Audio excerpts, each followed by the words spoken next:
l'idée est de mobiliser l'ensemble des Sénégalais qui pensent quand même que le droit de désigner celui qui doit présider aux destinées du pays, que ce droit-là doit être préservé.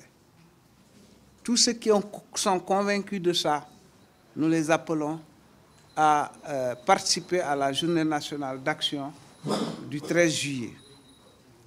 Quelles vont être les formes de cette journée nationale d'action? Pour l'instant, nous ne les avons pas encore déterminées. Nous avons le temps qu'il faut. Le plus important étant de conscientiser, d'amener les Sénégalais d'ici et de la diaspora à comprendre la nécessité de se soulever contre cette volonté du pouvoir de confisquer la volonté populaire. Voilà. Donc,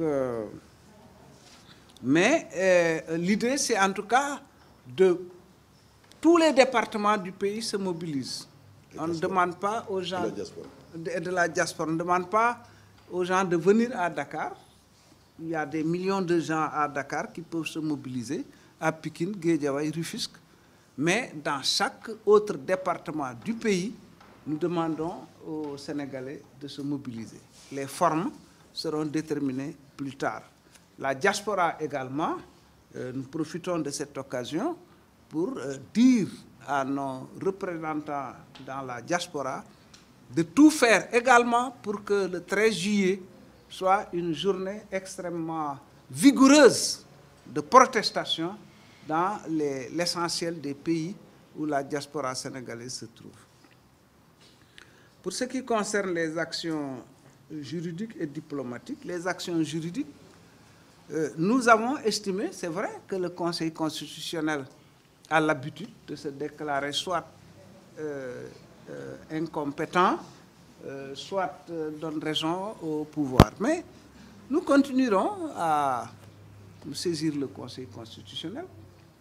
Mais nous estimons aussi qu'il faudra aller au-delà parce que ces conflits-là, s'ils ne sont pas résolus, ne vous trompez pas. Demain, vous pourrez entendre, oui, les deux délégations de l'opposition et du pouvoir sont à tel endroit dans le monde en train de discuter de comment avoir des élections normales au Sénégal. On peut en aller jusque-là.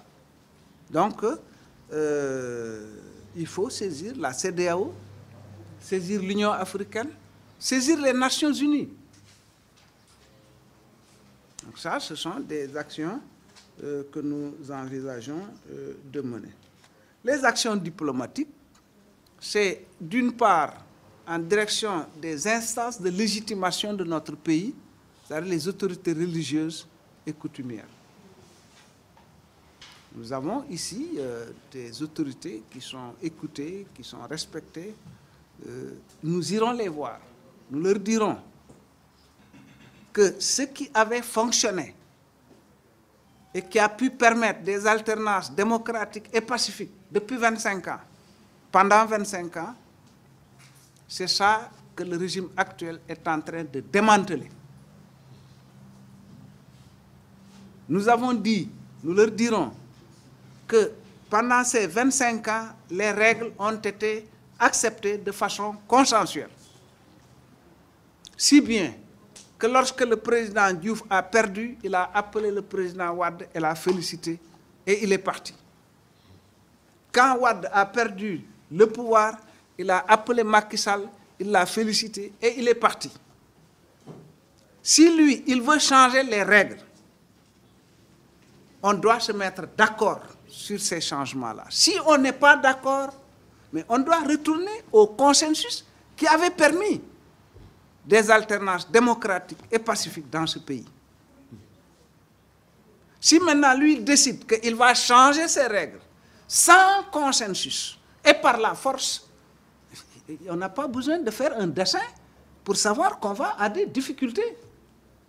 Il faut que tous les Sénégalais, les autorités en particulier, mais également que toute l'opinion internationale sache que l'opposition sénégalaise n'acceptera pas le coup de force qui est en train d'être mis en place par le président Macky Sall.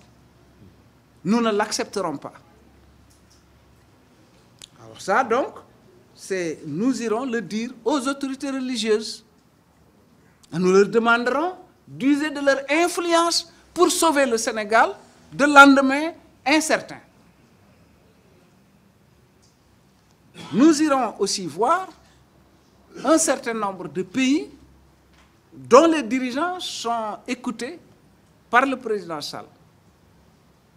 Nous irons voir l'Union européenne qui participe dans le processus électoral du Sénégal. En tout cas, jusqu'à une période très récente, ils mettaient même leurs moyens là-dedans. Et nous irons voir aussi d'autres missions diplomatiques pour leur parler. Pour tous ceux qui peuvent, en tout cas, parler avec le président, doivent parler avec le président. Ça, c'est les actions diplomatiques. Alors, il dit, Salimata, voilà, et si la modification passe, qu'est-ce qui va se passer? J'ai dit l'autre jour, ça passe jusqu'au moment où ça casse.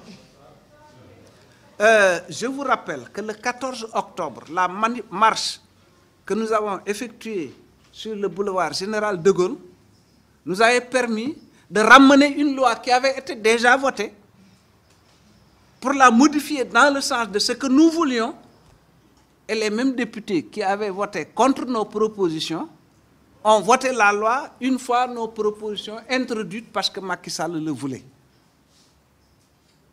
Ce que ça veut dire, c'est qu'à partir du moment où cette loi est votée, la rupture est définitive avec le pouvoir. Maintenant, la seule chose qui reste, c'est le combat et c'est la bataille. Nous mènerons le combat sous toutes les formes possibles. Et puis, évidemment, le gouvernement du Sénégal et le président de la République en personne seront responsables de toutes les conséquences qui découleront de cette volonté d'imposer une façon d'organiser la dévolution du pouvoir au Sénégal.